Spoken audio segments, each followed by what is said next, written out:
안녕하세요. 매일 새로운 사연을 전하는 읽어주는 사연 라디오입니다. 구독과 좋아요, 많은 공유 부탁드립니다. 오늘의 사연 시작하겠습니다.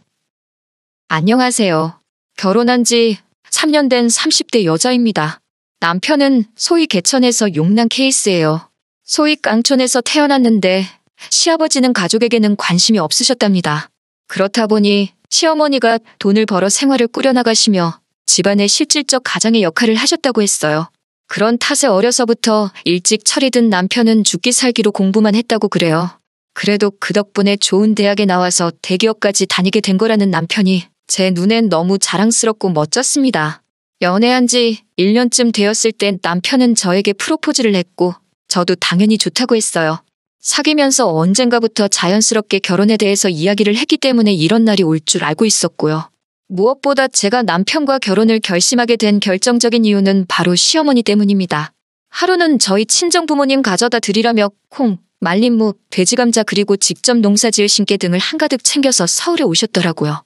물론 따로 볼 일이 있으셔서 서울에 오신 거긴 했지만 그래도 3시간 넘게 고속버스를 타고 올라오시는 것만으로도 힘든 일인 텐데 그렇게 저희 부모님까지 챙겨주시니 돈을 떠나서 그 마음이 너무 감사하더라고요. 시자만 들어가도 치가 떨려서 시금치도 안 먹는다는 우스갯소리가 있는 요즘 이런 시어머니를 만나게 된 제 자신이 정말 행운아 같았어요. 하지만 저희가 식을 올리고 얼마 지나지 않았을 무렵입니다. 5일장 구경 가신다며 아침에도 통화했던 시어머니가 오토바이에 치여서 크게 다치셨다고 연락을 받았어요. 각자 회사에 있던 남편과 저는 불이 나게 병원으로 향했습니다.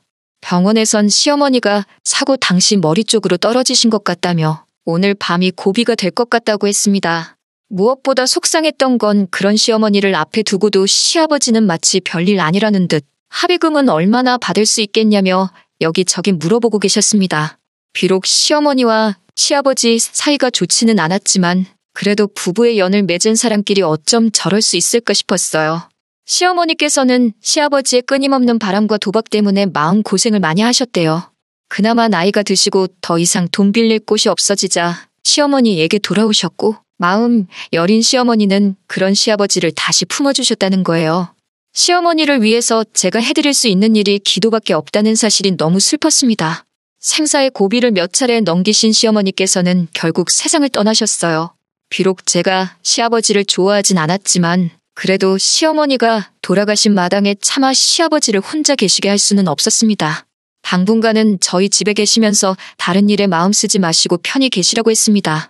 하지만 시아버지는 서울에 아는 친구분들도 없으셨고 남편이나 저는 출근하면 집에는 저녁 시간이나 돼서 들어왔으니 너무 답답하고 심심하셨나 봅니다. 결국 한 달 정도 지났을 무렵 다시 시골집으로 내려가고 싶다고 하시더라고요. 그래도 가면 이웃분들도 있고 여기보단 덜 적적할 것 같다고 하시면서요. 그렇게 시아버지는 다시 시골집으로 내려가셨고 저나 남편도 천천히 일상으로 돌아오게 되었어요. 그렇게 반년쯤 지났을 무렵 시아버지가 저희에게 시간 날 때 한번 내려오라고 하셨습니다. 혹시 무슨 일이라도 있나 싶어서 연락받은 주말에 바로 내려갔더니 시아버지께서 폭탄 선언을 하시더군요.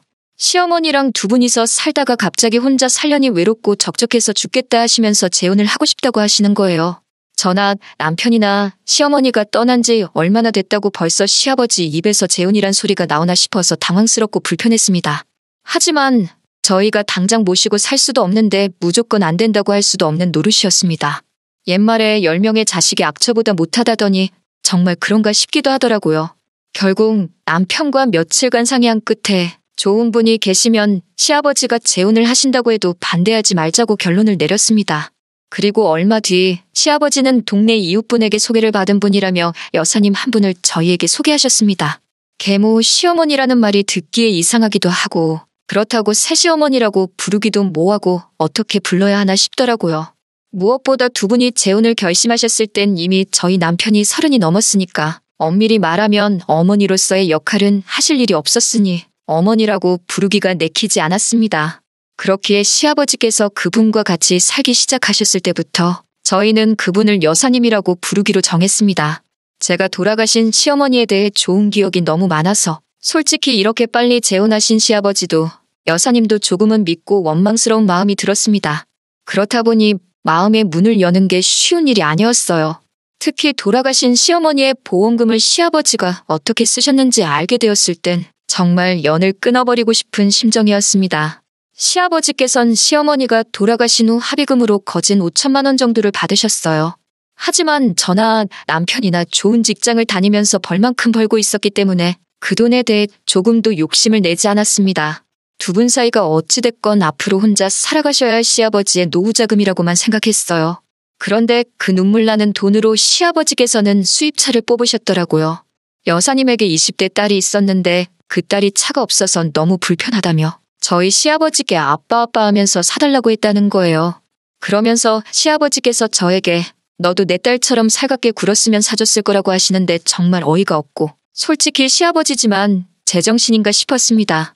남편도 어떻게 엄마 목숨값을 그런 식으로 쓸 수 있냐면서 울분을 토하더라고요. 하지만 시아버지는 돈이 그냥 돈이지 무슨 그런 의미를 부여하냐며 어영부영 넘기시더라고요. 그런 태도에 남편이나 저나 엄청나게 실망을 했네요. 비록 남편이 시아버지와 좋은 기억도 별로 없었고 합의금 때문에 사이가 더 틀어지고 있었지만 차마 안 보고 살게 할 수는 없었습니다. 아무리 그래도 부모 자식 사이는 하늘에서 맺어준 운명이라잖아요. 안 보고 살겠다는 남편을 어르고 달래서 사람으로서 도리만 하고 살자고 했습니다. 하지만 시아버지도 그렇고 여사님도 그렇고 저희의 다짐을 시험이라도 하듯 자꾸 말도 안 되는 요구를 해왔습니다. 사실 남편은 저를 만나기 전, 그러니까 직장 생활을 시작했을 때부터 시부모님께 한 달에 50만 원에서 100만 원씩 생활비라는 명목으로 꼬박꼬박 보내드리고 있었어요. 시아버지가 재산을 다 날린 이후로는 시골에서 농사 지으며 간신히 연금으로 풀칠만 하고 사시는 시어머니가 안쓰러워 보내드리는 돈이라고 했습니다. 그나마도 시어머니가 쓰지 않고 모아두셨다가 저희 결혼할 때 보태라고 주셨지만요. 아무튼 상황이 그렇다 보니 결혼식을 올린 이후에도 예전처럼 변함없이 시부모님께 다달이 얼마씩 보내드리고 있었습니다. 그런데 시어머니가 돌아가신 후 시아버지가 합의금을 허투루 써버리는 걸 본 남편은 더 이상 생활비를 보내드리기 싫다고 했습니다. 저도 중간에 끼어서 난처해지긴 싫었기에 남편에게 당신이 하고 싶은 대로 알아서 하라고 했고요. 그렇게 한두 달쯤 돈을 안 보낸 것 같습니다. 한참 출근해서 일하고 있는데 시아버지께서 전화를 걸어오셨더라고요. 뭐가 그렇게 급하신지 가타부타 설명도 없이 왜 생활비를 안 보내냐고 물으셨습니다. 저는 잘 모르는 일이라고 남편에게 직접 물어보시라고 하니 당신 전화를 안 받는다며 저더러 빨리 보내라고 하시더라고요. 어쩔 수 없이 일단 남편과 통화해보겠다고 하고 전화를 끊었습니다. 점심시간에 남편에게 연락해 좀 전에 있었던 일을 이야기하니 난처했겠다며 미안하다고 사과를 하더라고요. 그러더니 생각할수록 시어머니 합의금을 그렇게 써버리신 게 원망스럽고 화가 나서 참을 수가 없다고. 앞으로는 시아버지께는 단 1원도 더는 쓰고 싶지 않다고 하더라고요. 처음엔 며느리로서 부자 사이를 연결해주는 어떤 중재자의 역할이라도 해야 하나 싶었지만 저도 사실 남편과 같은 생각이었기에 시아버지께 솔직한 심정을 전달하기로 마음을 먹었습니다. 퇴근 후 집에 도착해 저녁을 차리고 있는데 시아버지께 또 전화가 걸려왔습니다. 왜 아직도 돈을 안 보내는 거냐며 짜증을 내시는데 옆에 그 여사님도 계신 것 같더라고요. 피하는 것만이 능사는 아니다 싶어서 합의금으로 차를 사신 것 때문에 남편이 속이 많이 상한 것 같다고. 그래서 당분간은 생활비를 못 드릴 것 같다고 했습니다. 저는 솔직히 그럼 아버님이 해명이든 사과든 하실 줄 알았어요. 그러면 저도 명분이 생기니까 남편을 설득할 수도 있잖아요. 그런데 갑자기 여사님이 전화를 받으시더니 그 돈으로 차를 사든 똥을 닦든 그건 자식들이 관여할 문제가 아니지 않냐며 자식은 자식돌이만 하면 되는 거 아니냐고 화를 내시더군요. 그러면서 이참에 아들 며느리 교육 좀 다시 시켜야겠다면서 어디 돈으로 생색이냐고 그러시는 거예요. 그때는 저도 어이가 없어서 저는 여사님하고는 할 말이 없으니 아버님을 바꿔달라고 정중히 말씀드렸습니다. 그러자 여사님은 호칭부터 글러먹었다며 내가 이제 네 시어머니라며 벌써부터 자길 무시한다고 우는 척슈를 하더라고요. 결국 저는 남편에게 직접 연락드려서 제대로 설명드리라고 나는 그 여사님인지 뭔지랑 말도 섞기 싫다고 했어요. 그리고 남편이 안방에 들어가서 한 20분 정도 통화를 하고 나오더라고요. 남편의 얼굴은 벌겋게 상기되어 있었는데 그런 표정은 이제껏 살면서 처음 봤습니다. 생활비는 어떻게 하기로 했냐니까 여사님은 개뿔이라며 그 아줌마 딸이 쌍꺼풀 수술 시켜달라고 하는데 돈이 없어서 그러니까 일단 그럼 100만 원이라도 보내라고 그러셨다는 거예요. 남편이 어이가 없어서 내가 왜 그 아줌마 딸 성형 비용까지 내줘야 하냐니까 이제 네 여동생인데 무슨 말을 그따위로 하냐면서 당장 보내지 않으면 회사로 찾아와 깽판을 치시겠다고 그러셨답니다. 시어머니 살아계셨을 때도 좀 우악스러운 성격이긴 하셨지만 경우는 있으셨는데 한 1년도 안 돼서 사람이 저렇게까지 막무가내로 변할 수 있나 싶더라고요. 제가 정말 쫓아오시면 어떡하냐고 그냥 보내드려야 되는 거 아니냐고 그러자 쫓아오시면 그날로 영 끊어버릴 거라며 신경 쓰지 말라고 하더군요. 결국 남편은 끝끝내 돈을 안 보냈고 시아버지도 치사하고 더럽다 생각하셨는지 한동안 연락이 없으셨습니다. 가끔 시아버지가 어떻게 지내시는지 걱정도 되고 궁금하기도 했지만 남편이 절대로 연락하지 말라고 하더라고요. 하지만 가끔씩 남편을 바라보면 왠지 모르게 쓸쓸하고 공허해 보여서 가슴이 아팠습니다. 언젠가 기회가 되면 다시 잘 지낼 수 있도록 자리라도 만들어 볼까 생각했어요. 그리고 얼마 전 시아버지는 또 다시 저에게 연락을 해오셨습니다. 이번에는 또 무슨 말씀을 하시려는 걸까 전화기를 집어드는 순간부터 심장이 터질 듯이 두근거리더군요. 떨리는 마음으로 전화를 받으니 지난번과는 달리 기분 좋은 일이라도 있으신 듯 목소리가 매우 밝으셨어요. 무슨 일이냐고 여쭈니 여사님 딸이 시집을 가게 되었다며 상견례를 해야겠다고 하시더라고요. 그 말을 듣는데 순간 기가 찼어요. 저랑 남편이랑 양가 어른들 모시고 상견례하던 날 시아버지는 오지 않으셨거든요. 지난 밤 숙취로 속이 안 좋아서 차를 못 타겠다는 이유였습니다. 그 말씀을 약속 시간을 1시간도 채 남기지 않고 해주셔서 결국 시아버지 없이 상견례를 해야만 했습니다. 남편이 그날 그러더라고요. 시아버지는 아들 인생의 중요한 순간엔 항상 부재 중이라고 입학식, 졸업식뿐만 아니라 군대 가는 날까지 한 번도 나오신 적이 없다고요. 그런데 상견례도 그런 식으로 넘기셨던 게 남편이 무척 상심이 큰 듯 했었습니다. 그런 시아버지가 당신이랑 피 한 방울 섞이지 않은 딸 시집 간다니까 좋아서 저희한테 전화를 하신 거죠. 저는 오만 가지 복잡한 생각이 들었지만 그래도 차마 몰아 따질 수는 없어 그러냐고 축하한다고 했습니다. 그러자 시아버지는 그래서 말인데 저희들도 상견례 자리에 나오라는 겁니다.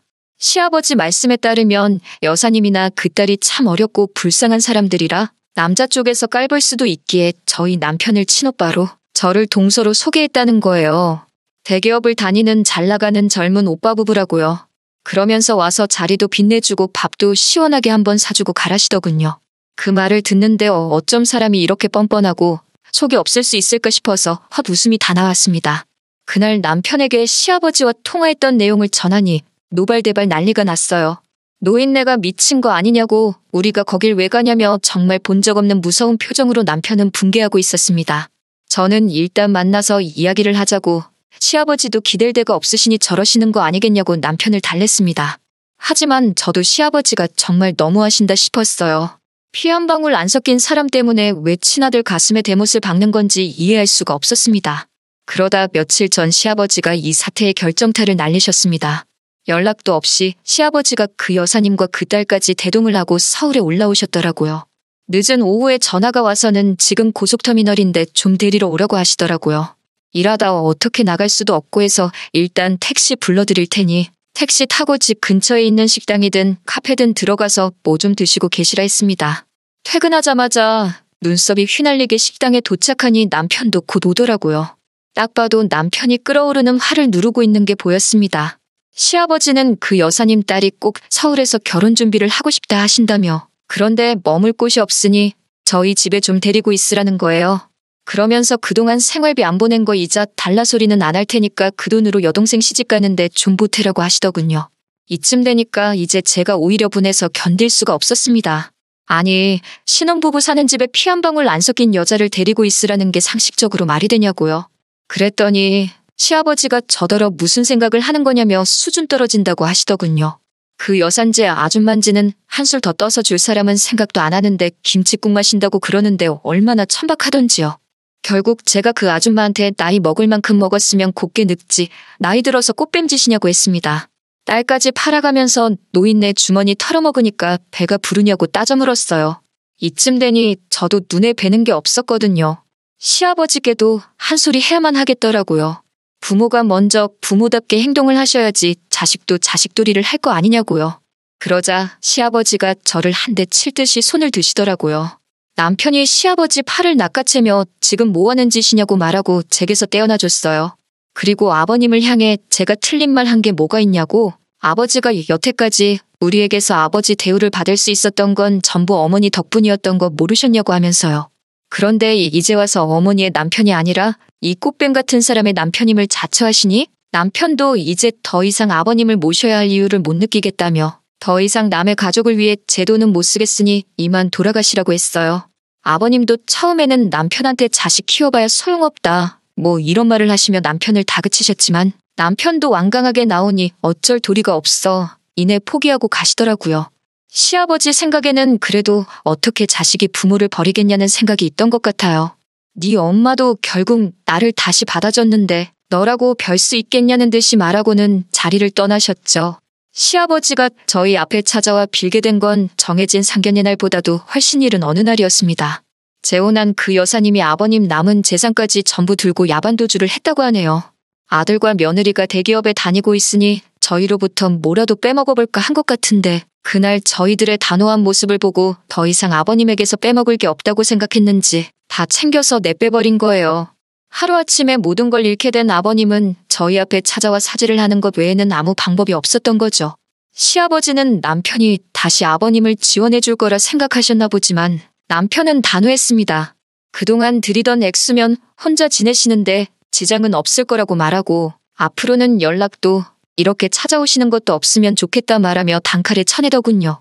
그렇게 한 번도 자기 가족 돌보지 않으시고 말년이 돼서야 남의 가족 챙긴다고 자기 가족들 피땀 흘려 일궈놓은 인생의 숟가락 하나 얹어놓으시려던 아버님은 숟가락 하나만 남은 여생을 혼자 보내시게 되었네요. 아버지와의 연을 끄는 남편이 안쓰럽네요. 강한 척 말은 했지만 그날 남편이 참 많이 울었습니다. 저와의 행복하고 깨끗한 미래를 위해 힘든 결정 내린 남편이니만큼 제가 잘 도와줘서 앞으로 남은 삶 행복하게 한번 살아보려고 합니다. 긴 이야기 들어주셔서 감사합니다. 오늘의 사연은 여기까지입니다. 구독과 좋아요, 알람 설정해주시면 앞으로 더 좋은 사연으로 찾아오겠습니다. 감사합니다.